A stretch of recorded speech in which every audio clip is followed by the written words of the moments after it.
पुणे जिल्हा परिषदेच्या प्राथमिक शाळांचा आज पहिला दिवस. विद्यार्थ्यांचं स्वागत. यामध्ये पहिलीच्या आणि पाचवीच्या नवीन विद्यार्थ्यांना आज या इथं फुलं देऊन त्यांचं पुष्पगुच्छ देऊन स्वागत करण्यात आलेलं आहे.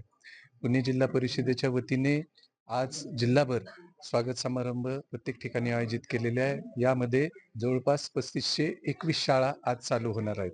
या 3521 शाळांमध्ये 25-26 मध्ये जवळपास 2,10,000 विद्यार्थ्यांनी प्रवेश घेतला होता आणि शाळेचं शैक्षणिक वर्ष पूर्ण केलं.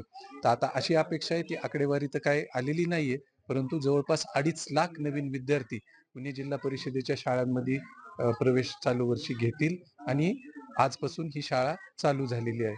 मला खरं तर आज मी मुद्दामून या ठिकाणी आलेगाव धुमळवस्ती येथील शाळेमध्ये आलेलो आहे.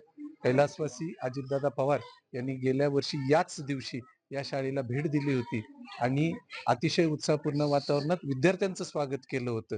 त्यावेळेला त्यांनी इथं सूचना केली होती की ह्या शाळेची सुधारणा झाली पाहिजे, म्हणून या शाळेचा आपण मॉडेल स्कूलमध्ये समावेश केला होता आणि जवळपास जिल्ह्यातल्या सर्व शाळांमध्ये सर्व केंद्रांमध्ये आपण मॉडेल स्कूलचा समावेश केलेला आहे.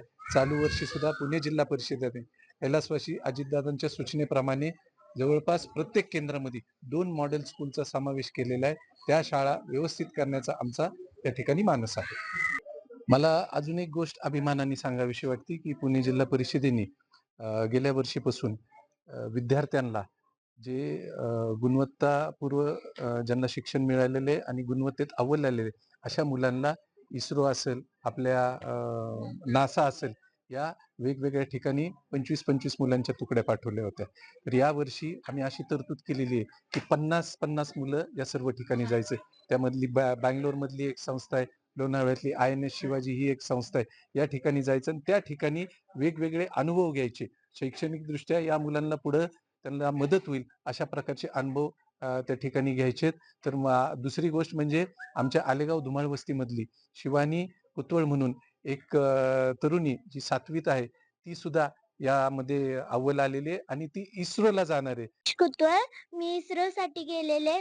तिथे आम्हाला विक्रम साराभाई इस्रो सेंटर पहिल्यांदा म्हणजे पहिले खोललेले सेंटर दाखवले आणि इस्रोमध्ये वेगवेगळ्या ठिकाणी फिरायला नेलेलं सहल होती. तर तिथे आम्ही 50 म्हणजे 25 मुली 25 मुलं होतो. त्यातनं माझी निवड झालेली आणि तिथे फिरायला नेलेलं. शिक्षकांचं मार्गदर्शन तुला कसं मिळालं?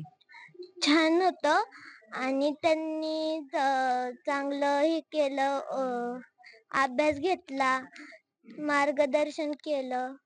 कुठे गेली? इस्रो. सर्वांचे धन्यवाद. Thank you.